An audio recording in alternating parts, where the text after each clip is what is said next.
Hi, everybody. Steve Cady here in Bowling Green, Ohio at Bowling Green State University with our Doctorate in Organization Development and Change program and all things change podcast and webinar series.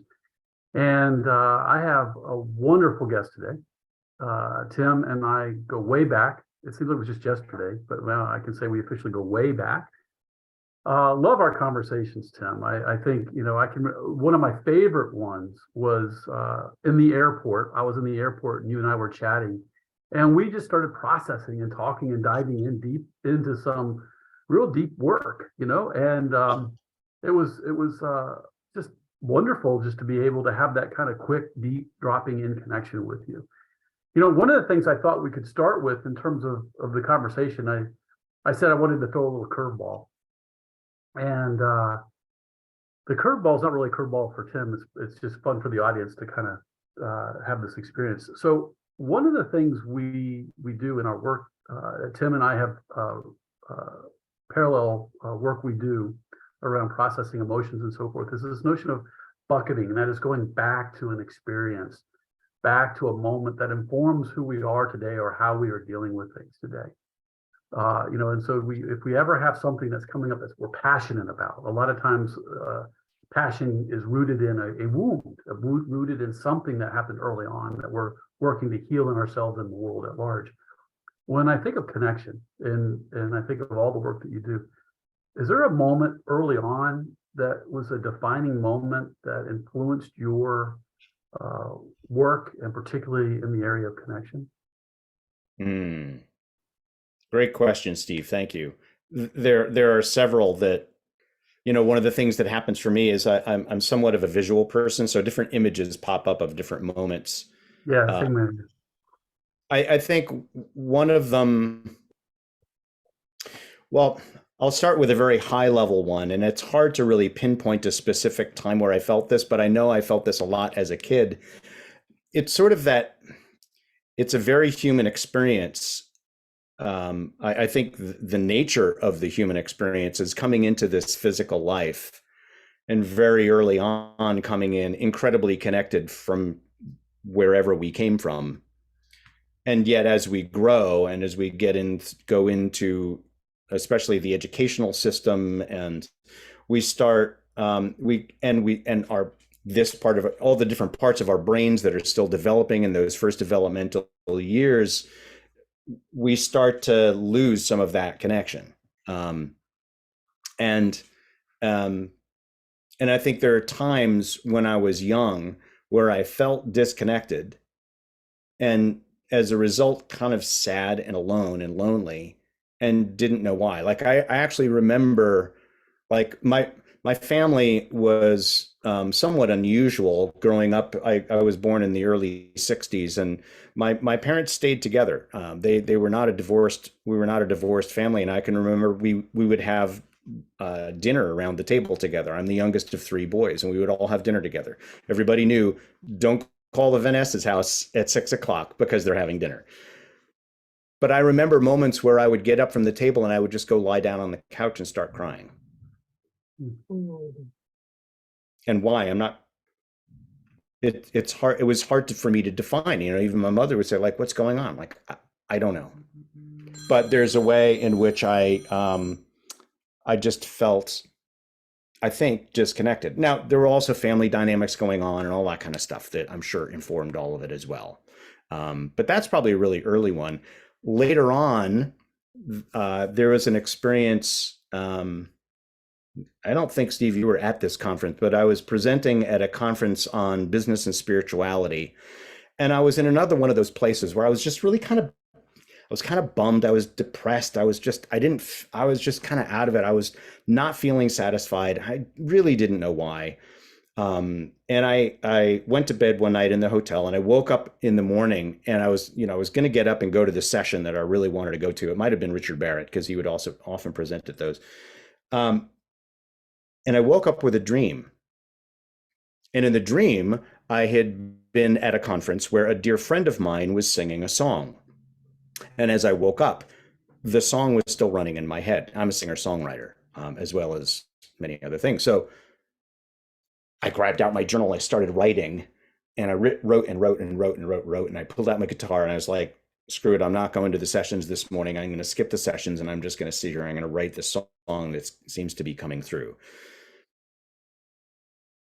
And then after I finished the song, I realized I felt better. And it was almost like what I really needed to do was I really needed to connect with my creativity. I had been on sort of overdrive and I was presenting and I was trying to get as much out of the conference as I could. And I was like going from here to there and I was like squeezing the conference in between different clients. And there, here I took a little bit of time and I realized, ooh, I just really needed to spend some time with myself and with my creativity and let that which was coming even through the dream state be present with me and attend to it. And after that, I felt great. I felt connected. And then I went and ran around the conference and I was making connections with people and having a great time. And so I wrote actually 2 songs out of that. I wrote the initial song, and then I wrote another song about the experience of kind of finding my connection with myself again. You'd be willing to play that for us at some point today? Sure. Yeah. When would you like to do it? Later, now? Maybe I'll close with it. How about that? Okay, so we'll close with that song. Yeah, that's awesome. That's really Because I'll have to I'll want to set up a different mic probably to be able to do that. Yeah, and what I can do is I can do a little something to take that time to give you time to do that. So I'll be mindful.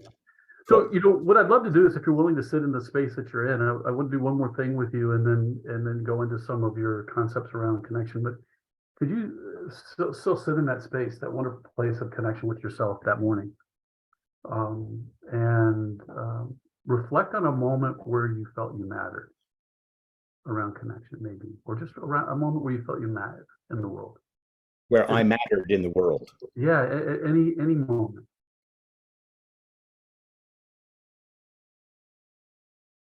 Tell me when you have that. Well, yeah. Tell me about that. there's something that comes to mind from that very story. Like I ended up there was a guy that was at the conference that was hired to be the conference coordinator. No, the conference weaver. A good friend of mine who's also a singer, songwriter, and musician, Greg Tamblin is his name. He's based in Kansas City, I think.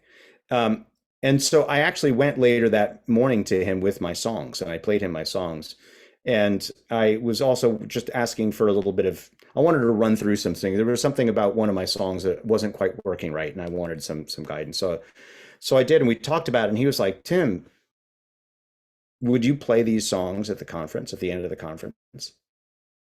I was like, no, gee, I guess so. Yeah, sure. Mm-hmm.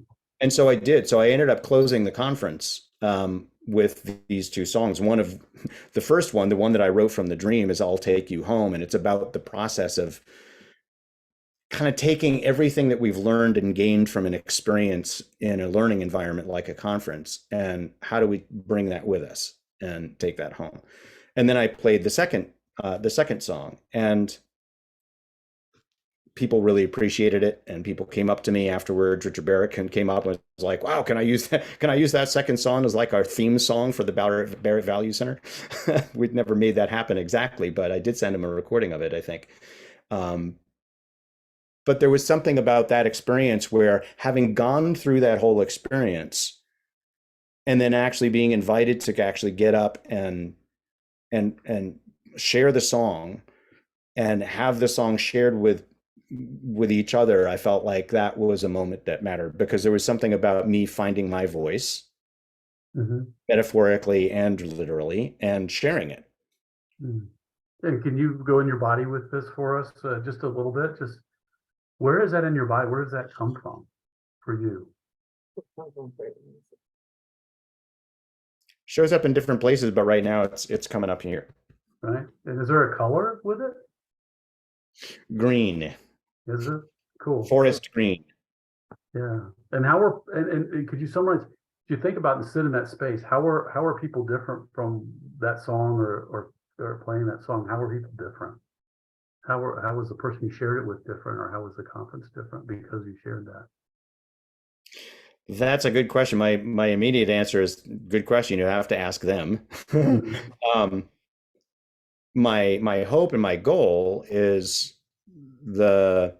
that people would be reminded that, as one of my favorite teachers once said, luminous beings are we, not this crude matter. And I think, and that's essentially what the song is about. The second song is called Soul with a Body, which is part of my philosophy and part of the, I mean, it's a philosophy of many, even, many spiritual traditions, that we are not our bodies. We don't have a soul. We are soul, and we inhabit. Luminous beings are we not this crude matter, right? So my goal and my hope is that when people experience the music and the work I do together, they are themselves it helps them connect with who they are and what they're wanting to do and their passion in the world, and then with other people as they do it. Yeah, it's interesting. Is there's I stumbled on this YouTube channel where this guy interviews people on near-death experiences, and so I listened to several of them, and they were so fascinating. But there was a theme, and one person summarized the theme really well. He talked about how before she came to inhabit her body, that there was a conversation she had with God. And it was a conversation about what's my learning agenda? What's my learning? What do I want to learn on this journey as I come to Earth? And being clear about that before set her up for the journey that she was on. And there's this notion of synchronicity, which is there are multiple paths to getting to the same result, which really suggests that if you're on a learning journey and an intentional learning journey, you don't know exactly how it's going to unfold, right? So a lot of people often say, and this is me speaking, Steve, that God's got a plan for me. Well, it's not a 1, 2, 3. You're going to go here and left there and right there. It's there's a learning journey. There's a plan that we have. It's not someone has it for me, right? I always think of this notion of free will, but there's an agreement. There's an intention around. I'm coming here to have this experience, and and would you maybe think that at the heart of that learning, whatever it might be that I want to have, but the foundation of it is connection. I'm coming here to learn with others. I'm on this. I'm coming there to learn this thing, but at the fundamental core of it, it's others. And the other thing that everybody says, love. That love is at the center of that. What are your thoughts on that? I found that to be quite remarkable. Thank you, Steve. Yeah, I tend to ascribe to that perspective as well. That we come into this world with kind of an agreement of something that we want to work on, and that being in this physical world, this is like a playground for us to explore and learn and develop and grow spiritually. And so I think we come into this world with something to work on. And I think at the core of that work is connection. It's partly to remember that we actually are connected with something greater than ourselves. And for some people, it's a very spiritual thing. For some people, it's fishing. I mean, I don't know. There's something greater than ourselves. The level that we're talking, and our philosophy, our mindset, our paradigm is that there's a spiritual dimension. And I recognize that that's not necessarily what everyone believes. And yet I do think there is a degree to which we're all connected to something greater than ourselves. And that's part of at the core of what we're here to remember. And then practice. So, I don't remember exactly what I was reading, a online something or other, a blog post or something around this idea of practice, that the experience of being in the human form is the experience of practicing losing connection, finding connection, losing connection, finding connection, figuring out it's not something that's like once we get it. And even, traditional, or even a lot of spiritual paths, people talk about, the process of enlightenment. That's only part of the step. The real thing is, what do you do once you come off the mountain? You've had that experience of complete connection with the divine. How do you take that and bring that into your day-to-day work? How you live, how you work, how you relate to people. That's the practice. And I think people come in with perhaps different aspects of who they are that they're here to sort of learn and grow from. And I would agree that at the basis of that is that thing of like, what is the practice of me really connecting to essentially who I am, and what gifts do I have to bring to the world, and how do I do that? Yeah, and I think that what came to me is the image of the fork in the road, and the forest, and the fork in the road. And as you come off that mountain or that experience and come down, there are choices we make after we have experiences. And sometimes we learn, and that's why the synchronicity of it all, or the equifinality of it. And again, equifinality is multiple paths to getting somewhere. And synchronicity is that there's multiple options, right? So there's multiple options, but there's always more than one path to getting somewhere. So I always say there's synchronicity swimming around us, and we notice things, kind of like you buy a car, the next day you see all the cars like the car, but they were always there the day before, you just didn't notice them, right? So synchronicity is this all this stuff swimming around us or floating around us for us to choose from. And then equifinality, there's multiple paths. That's why there's this, I think the notion of practice is around making mistakes, learning. And eventually we get the lesson, and then we get the next level of lesson. But if we don't get the first level lesson, we keep having practice over and over. If we don't get it the first time, we'll get it the second time. If we don't get it the second, we'll get it the third time. And so it makes me think about the notion that there's forgiveness of self in that process. Practice is about forgiveness of self, allowing us to not have to be perfect, and we'll eventually get it right, but keep trying, because forgiveness allows us to keep trying and be persistent. And at the same time, we have multiple paths. There's a fork in the road. What do we choose? Yep. And which path we choose will inform which lesson we're going to get. And you're right. If we don't get the lesson, it's okay. It doesn't matter, actually. The fork will show up again. Another opportunity for that lesson will come. And then we have those experiences where it's like, bam, bam, I keep getting this same, like, why am I not learning this lesson? There's a great story. I forget. I wish I could remember who it's attributed to, but it's like the story of development. And it's like, you walk down the road and you fall into this big, huge pit in the middle of the road. And you're in the pit and you're like, oh God, how did I get here? I can't believe this. This is terrible. How did I get here? This is terrible. I must have done something wrong. All these things. And you're complaining, right. Worry about it. And then eventually you climb out. Chapter 2, you walk down the road, you fall into the same pit. And it's like, oh, I knew this was here. I knew this has happened before. I know this place. I've been here before. I've stumbled into it again. What was I thinking? You climb out. Chapter 3, you walk down the road, you see the pit, and you walk around it. Chapter 4, you walk down a different road. Right. And maybe you walk down that road to help other people that have gone into the pit. Yeah. You probably find other people there in the pit, or maybe you go down and you walk down the road and you see people and you lend a hand, and you're like, come on up. You know how to help them get out, how to help them not go down that road. That's giving back, mentoring, helping others, and giving back. And hopefully that's the process of development, right? And the process of change. I mean, to bring it back to a lot of people are here because we're interested in this concept of organizational change and development. Well, as we all know, it often starts right here with us, right? Yeah.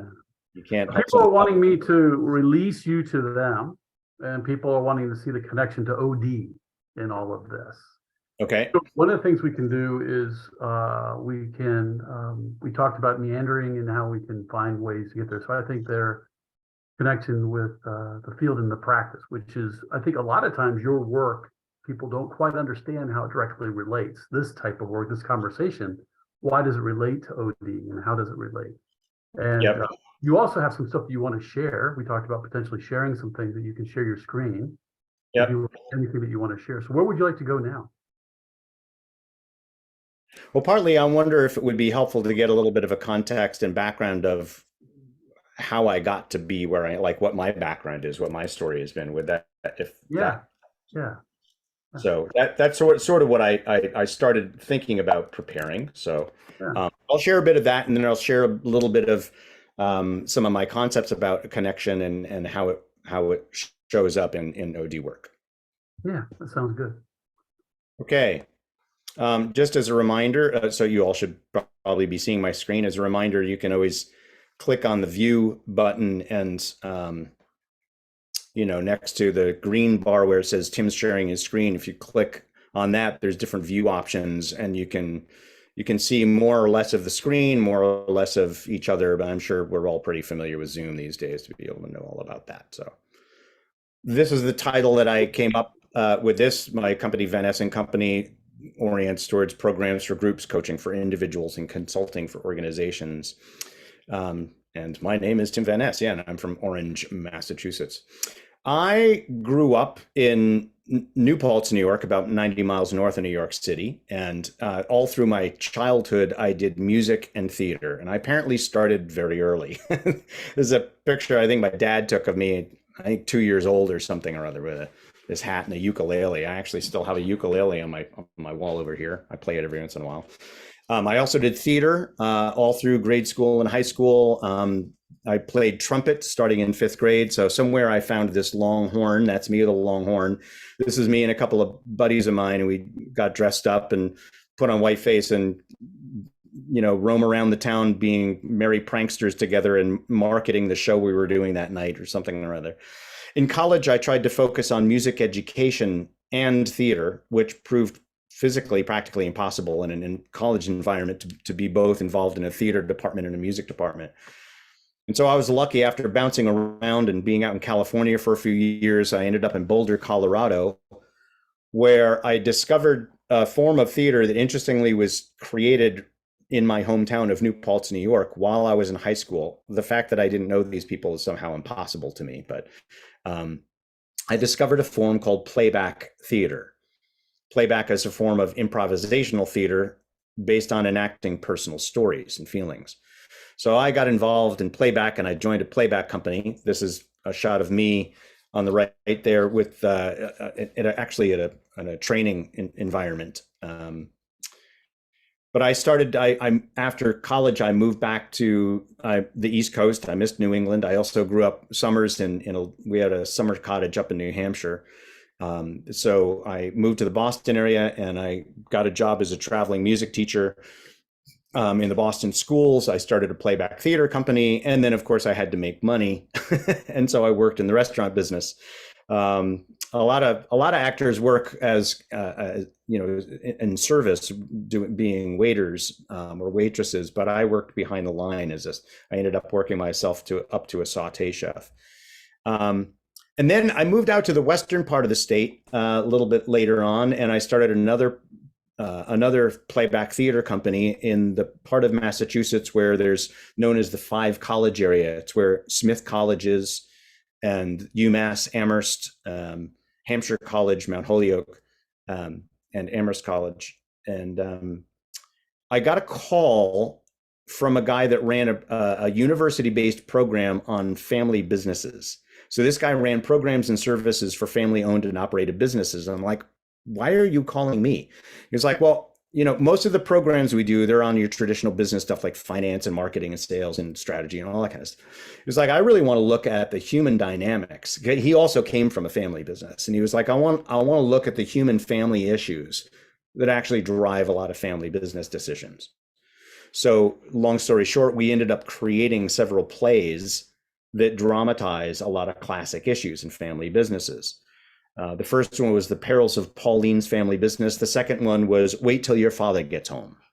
So if anybody has ever seen the HBO show Succession, when I first saw the first episode, I was like, oh my God, this is exactly what we did. I actually think somebody must have heard or seen one of our shows.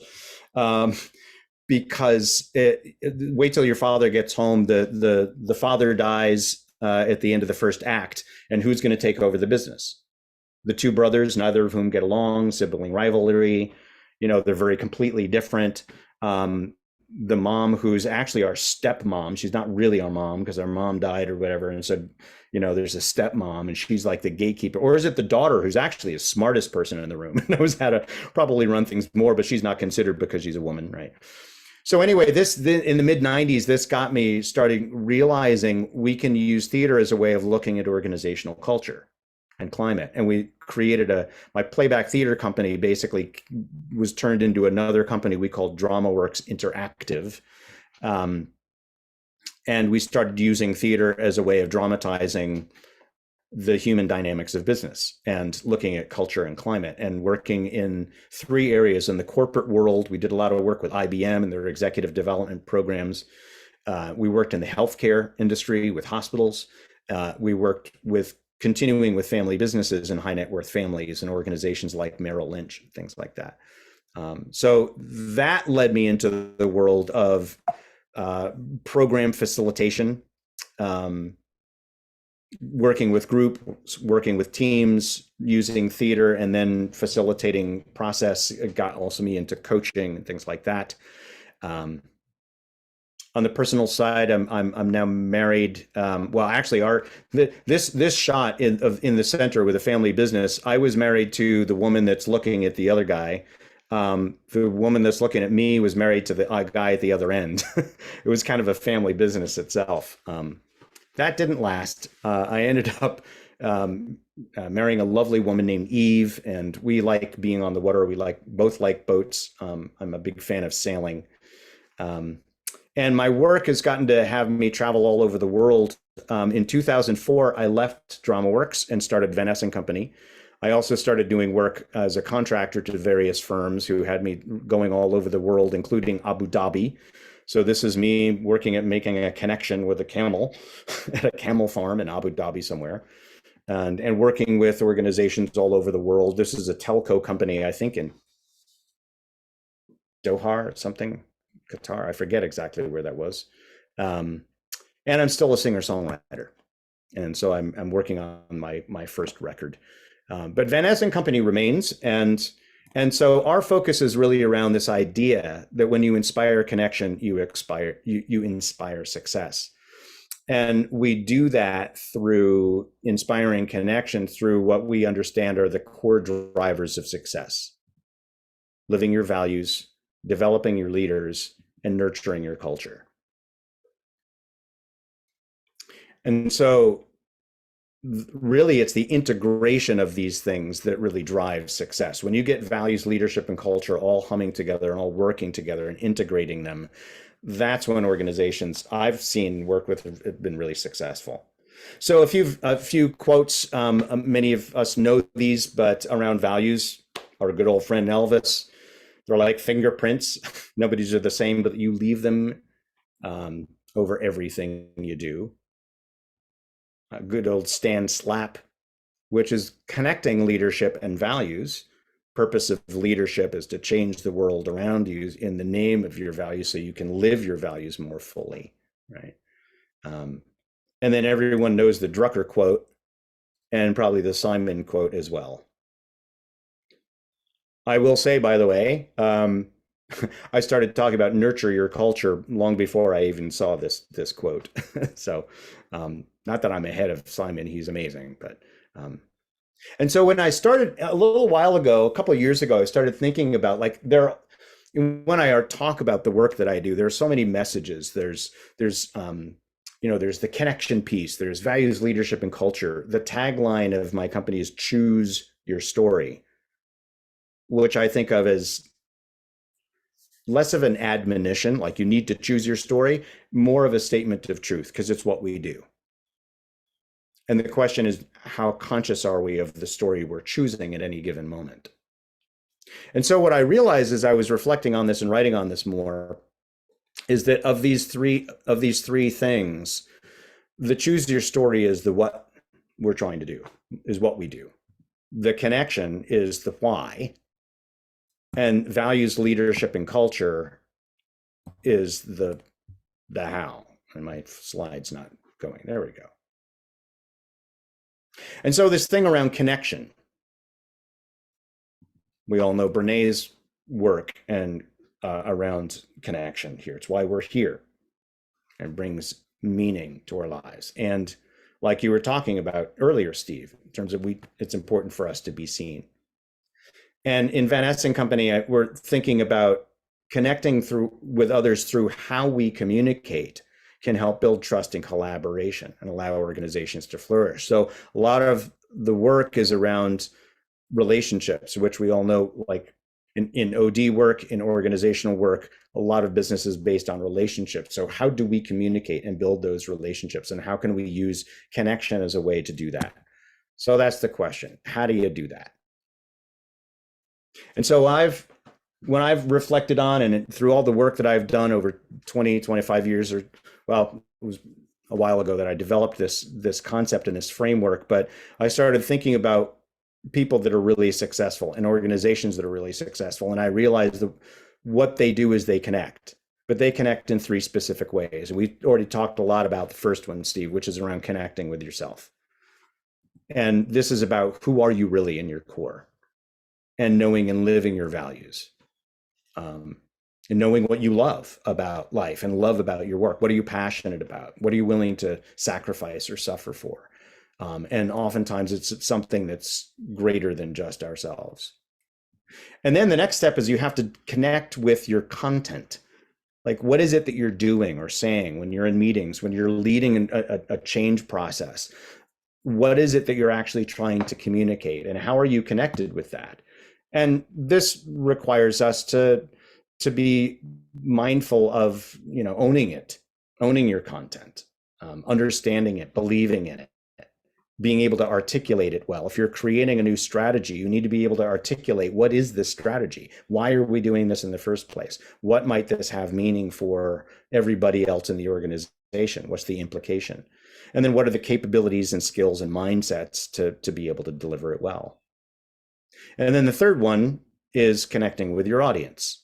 And that can be your audience of one other person in a meeting, in a one-on-one. It could be in a boardroom type situation where you're connecting with various stakeholders. It could be when you're doing a presentation in a large room context. And so we think about things like really clear intention, being clear on what you're trying to do and trying to communicate. So it's connecting the content to the audience, building relationships, inspiring and motivating other people, reading the room, engaging people.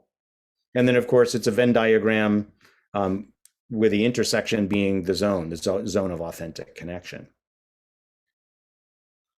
And so one of the things I invite people to think about, all of you here might think about this, which of these 3 do you feel like comes naturally to you, or you lean on the most, or you focus on the most?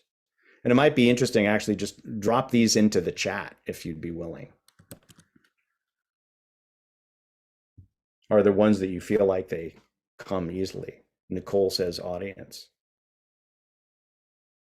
Because I think we have a tendency, we often orient towards the importance of different ones of these at different times. Audience and content. Thank you, Denise. Jacques says the audience as well. Yeah, we're often focused on, and we often spend a lot of time prepping for how are we going to get our message across? Yep. Francis, self and connect equally. Yeah. And then, of course, the next question is, what's the one that's the biggest stretch, our development areas? And like you said, Steve, and we were talking about this earlier around, part of it is, what are we aware of? What are we conscious of? What's our edge? What's our growth? And of course, the ideal is, really, we all have capability and we all do all of these all the time. It's not like we're deficient in any of them. And yet part of the process in this structure is, can we be mindful of each of these? And what is this integration and the synthesis of these things? Mm-hmm. And so a little sort of exercise, or it's something that we might do is, and I'm curious what other people think about this. What does it actually mean to connect or be connected? I thought it might be interesting to open this up to the group, because we all have different definitions or different. And we can prime the pump with that. So I think what's fun to do is, as you think of that, type that question into the chat if you don't mind, Tim. Mm-hmm. I like you to think about it for a second, and what would be your answer? And then go ahead and type it in, but don't hit enter. Don't hit enter. Just kind of wait a second and type. It's okay. And give it a minute. What is your thought on that?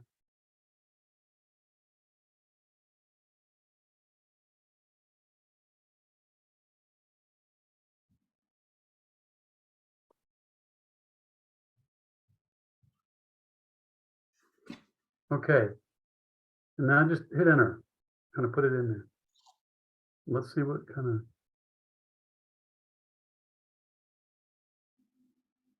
Being in all three at once.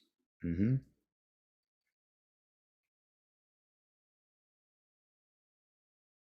More than empathy, having compassion. I like this, at ease and open to the flow of whatever's happening. Janet, would you be willing to come off mute and say a little bit about that? Say more about that? Sure.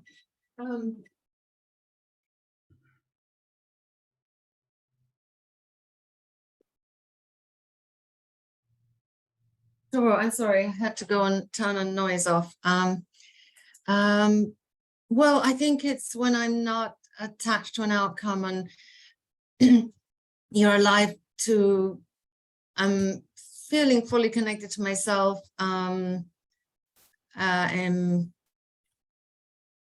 fully connected to myself.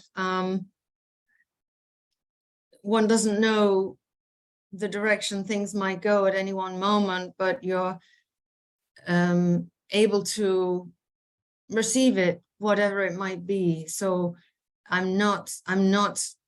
might have an agenda, but as most of us know, in programs or events we might facilitate, you have an agenda, so you know what you're doing basically, and you know where you're really going. But at any one moment, you want to know how it's landing, how people are reacting, and you want to be able to flex so that we can really follow the energy and the needs of the group or the individual. Mm-hmm. That's what I'm sort of trying to elaborate on. Beautiful, thank you. Thank you. I also see Katrina's talking about love, which you brought up, Steve, and flow.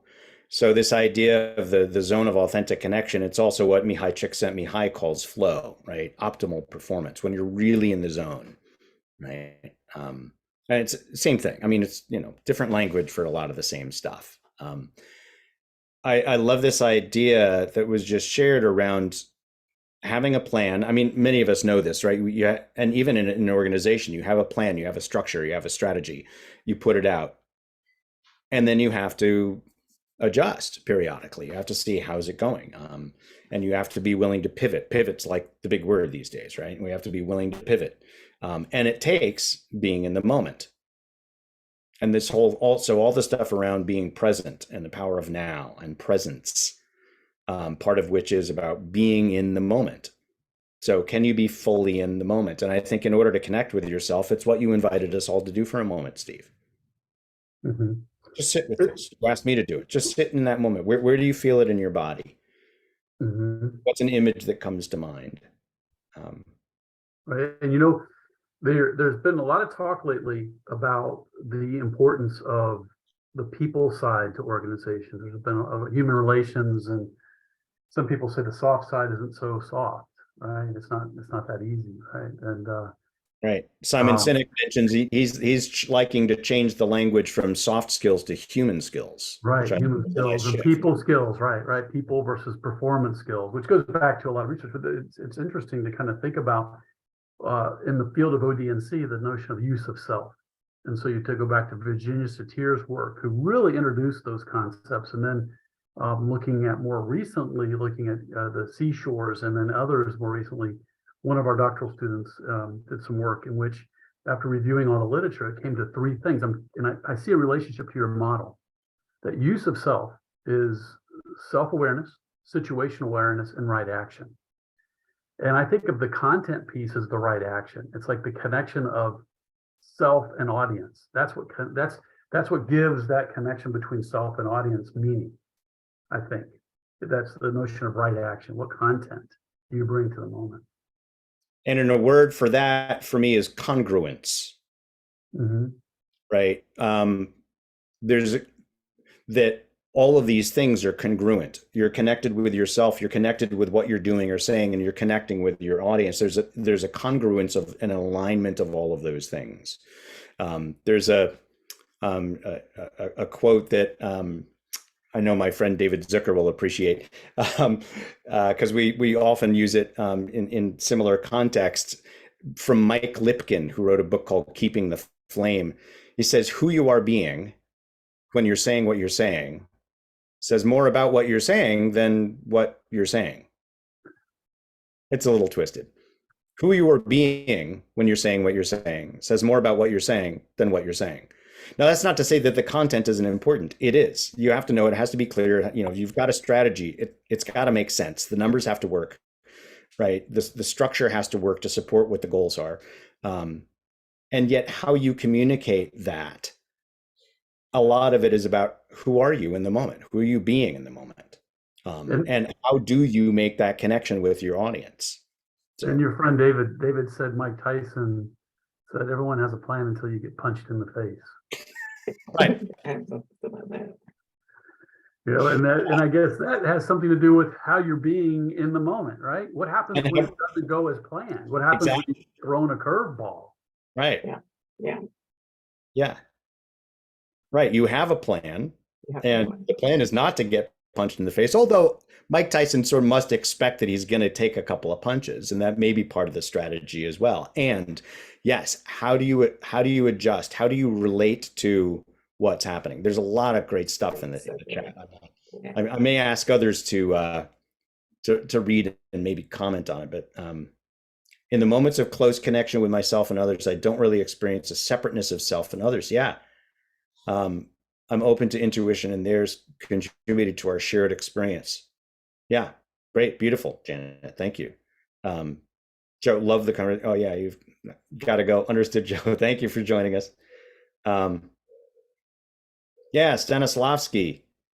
It's like being so in character that when your castmates forget a line, you pick it up because you know, yeah, you're so in the moment. Yeah, and a lot of acting is about responding in the moment. I probably know what your line is, Steve, but I have to so be in the moment that I actually don't really know what you're going to say, or at least how you're going to say it tonight.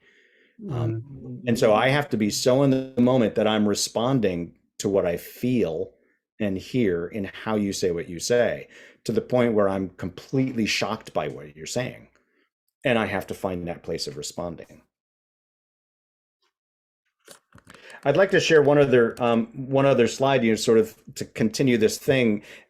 Others have mentioned this. I think Francis Baldwin was said something about place and time. This is something I invite people to consider. How connected are you right now? 0 to 100%. So take a moment, maybe take a breath. How connected are you with yourself? And the next question is, how do you know?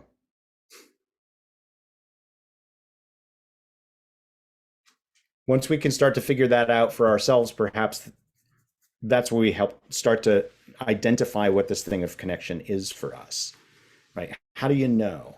And one of the exercises I like to do with folks as a next step, and you know, if we had more time, I would do this, put people in pairs. And like you did with me, Steve, invite people to share a moment when you felt really connected, when you felt really in the flow, when you felt like there was no separation. And then have your partner listen for what are the conditions that help create that experience. You know what's fascinating, that connects with one of the dissertations today, which looked at resilient moments in team sports and how resilient teams deal with these really critical moments. There were two things that happened during the moment that were critical to activating resilience. One was naming it, naming that event, naming what it was, really. And then the second was pausing. And it might be pausing first and second naming, but it didn't really specify which came first. But this notion of pausing and then naming it, the elephant in the room, as the person said. How does that relate to this potentially? That's a great question. I'm also mindful of a chat that came in that that Francis Baldwin says this aligns strongly with your idea of embodiment, and I would love to hear what you mean by that. Yeah. And then I'll. Yeah, no, that's good. Well, first of all, I'm just, am I unmuted? I'm just identifying so strongly with what you're talking about. And so I talk about it under the context of presence. So when I am connected to myself, I'm so invested in the content. I know it so well, believe it so well, that it's embodied in me. I don't have to think about it. I actually represent it in the way that I act and the way that I talk, because it's all so much a part of me. So it's the embodiment of that, which allows me to be fully present to what's going on, because I don't have to think about the content. I don't have to think about myself, because those are just so much in my consciousness, those are so alive. So when the unusual happens, I may be pushed one way, but I'm not bowled over, because I'm feeling so grounded in the content, et cetera. And I can think about what's the difference between what this person is saying or proposing. Is there some value in it? You know, I can think about it without just doing an emotional response, because my stuff is so grounded and together. And all of that comes under the content of what I call presence. Beautiful. Beautiful. So well said. This is, well, I've spent almost 20 years teaching leadership and executive presence, often through other people's work, but this is basically my version of it also. This is a presence model on some level. And it's a model for how to, it's a starting place for how to lead change. Right. So one thing I would add, Tim, that at some point, maybe not today, I would talk about that place that you call home and self. I'm not sure all of us have that space. I mean, where should you go? Where do you do that kind of work? And if we're not building and making that space fertile, then we can't get into she takes me higher flow, because we don't have that place. So it's really nurturing that place all the time. Like, I'm taking what you're saying today, and it augments all the things I've thought about presence, all the things I've thought about. I can't think of the word right now, put it up earlier, melancholy. Mm-hmm. You know, melancholy versus depression, et cetera. Yep. But I'm taking it in already, because I will look for the congruence with what I already believe and know. So. Yep. It's a really. Go ahead, Tim. I want to have something to. I was just going to comment on that. It's a really good and important comment, that this idea of feeling a place of home, feeling a connection with ourselves. It's not something that everybody has very easy access to. And Right. There's a lot of work around trauma, and trauma creates a difficult it makes it difficult. Sorry, there's so many roads we could go down now, right? All the stuff around the nervous system. So the fact that I'm married to my wife is a chiropractor, and so I've learned a lot about the nervous system and the impact of the nervous system and how to work with the nervous system. And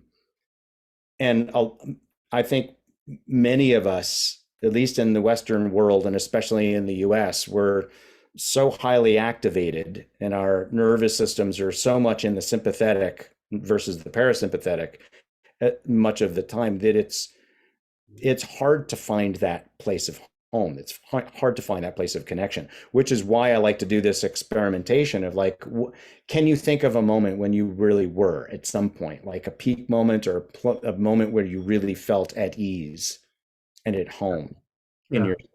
And then what are the conditions that helped create that?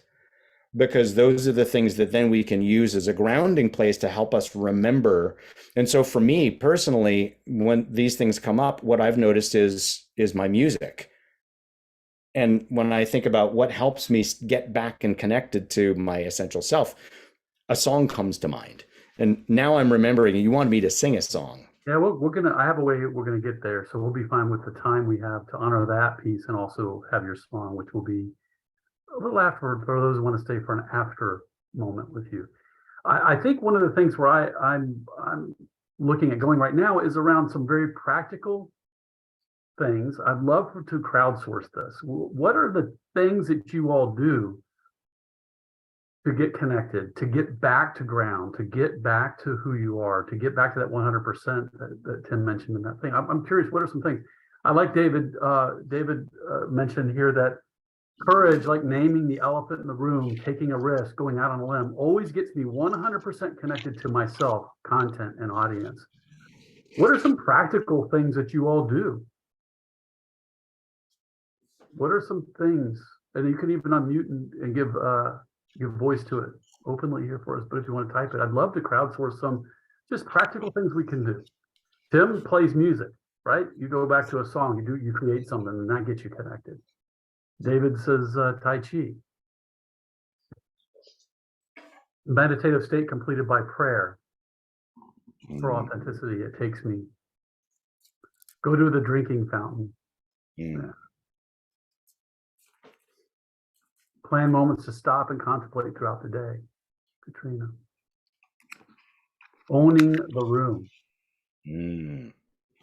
Spend time with my granddaughter. Oh, yeah.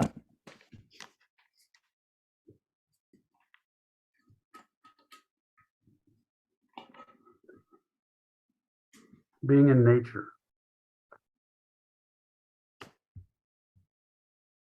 For me, it's one thing that I do is see the world through a child's eyes. If I can connect with a child's eyes, like a picture of a child or a story of a child, or just an experience of really that a lot of times those get me to really get grounded. Witnessing another person doing something beautiful, like really sitting with that, a beautiful song and their story behind it. Cooking. Or friends, yeah.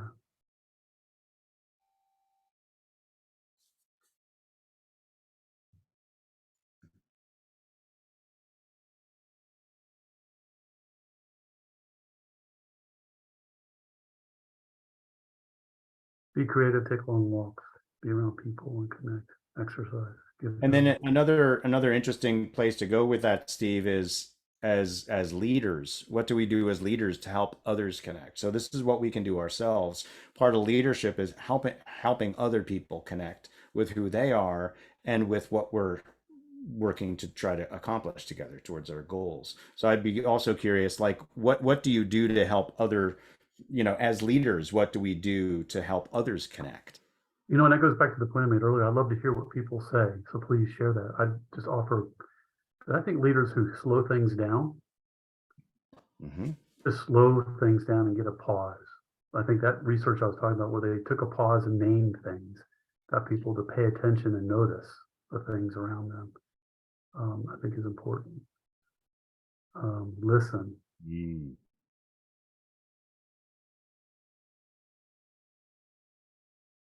I would take that and then add, which is reflect back, listen and reflect what you hear.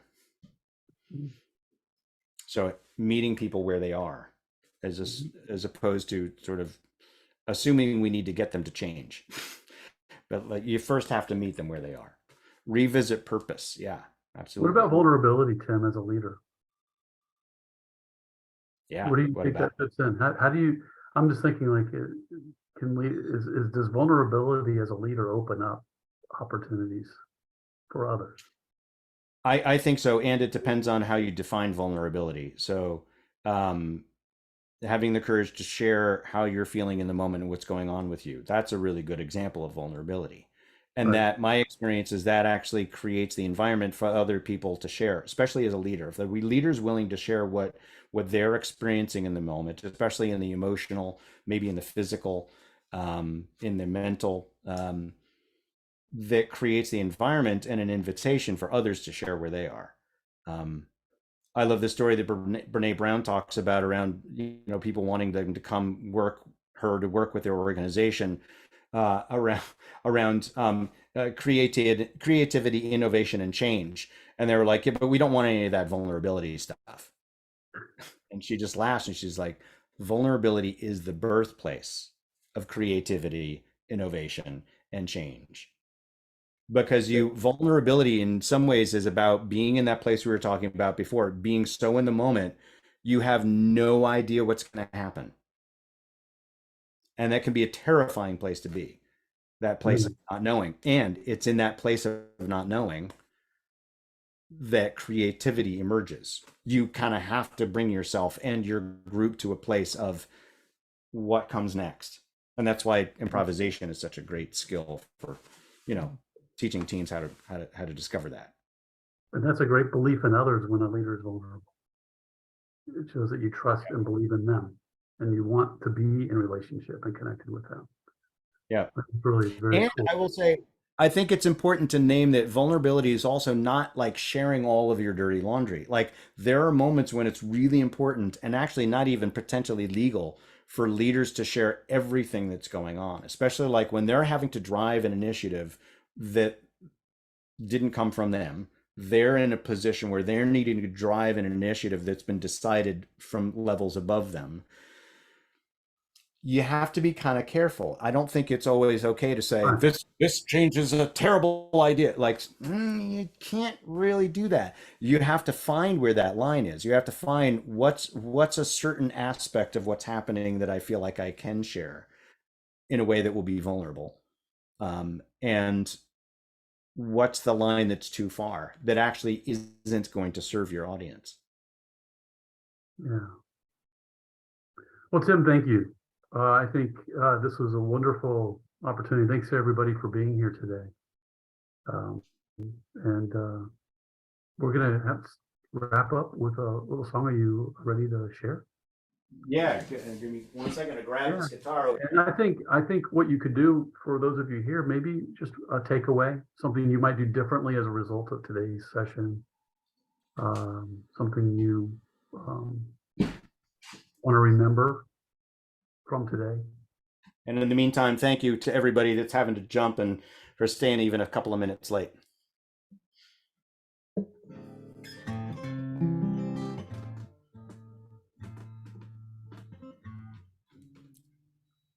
I'm going to mute for a second while I tune. Yeah. So I'll say while you do that.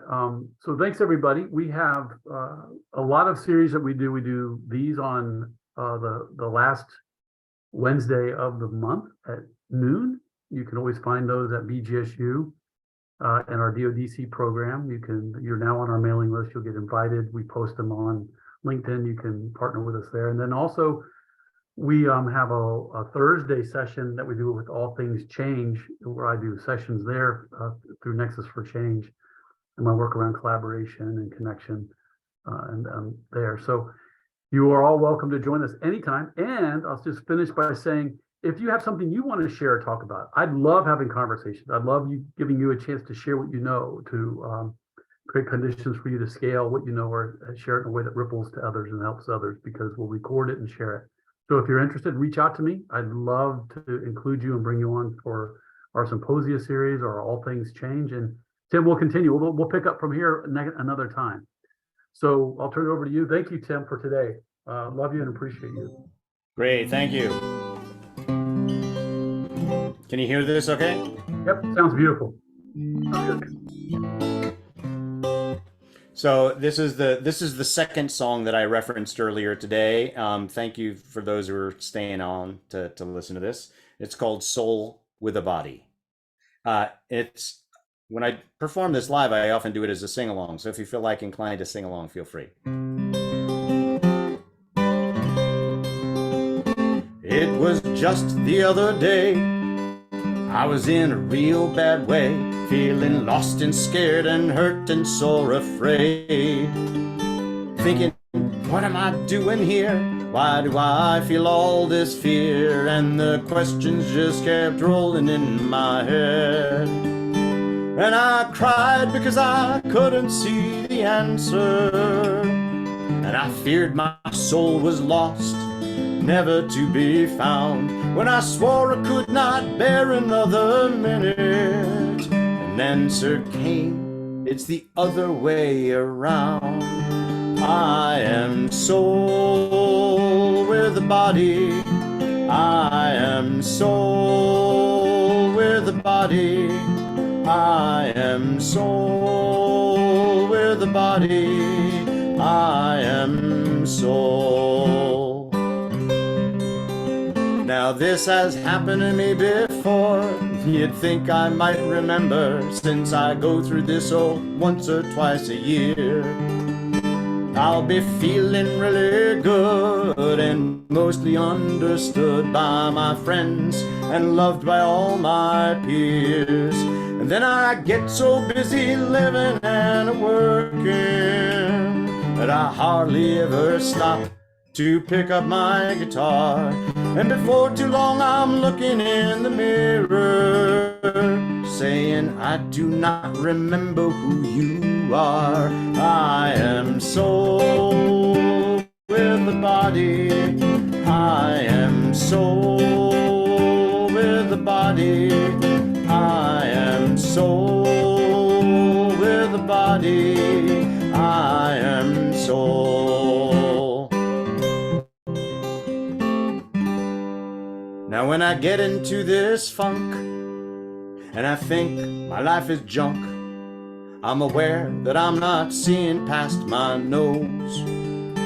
And it's like a message sent with this predicament, a gift from life for learning how to grow. And though I cannot always see it in the moment, there's a part of me that knows that love is all there is. If I remember that I'm more than just my ego, and be still, the truth comes in like a breeze.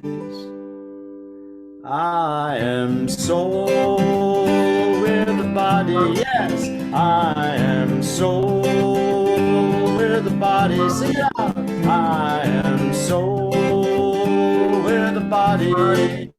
I am soul.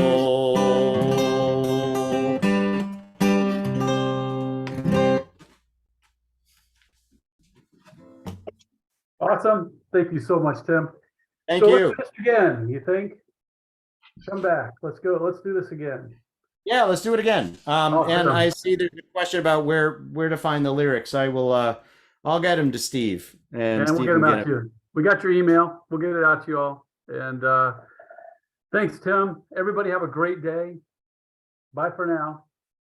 Take Bye care. for Cady, Bye. and all things change. Have a great day.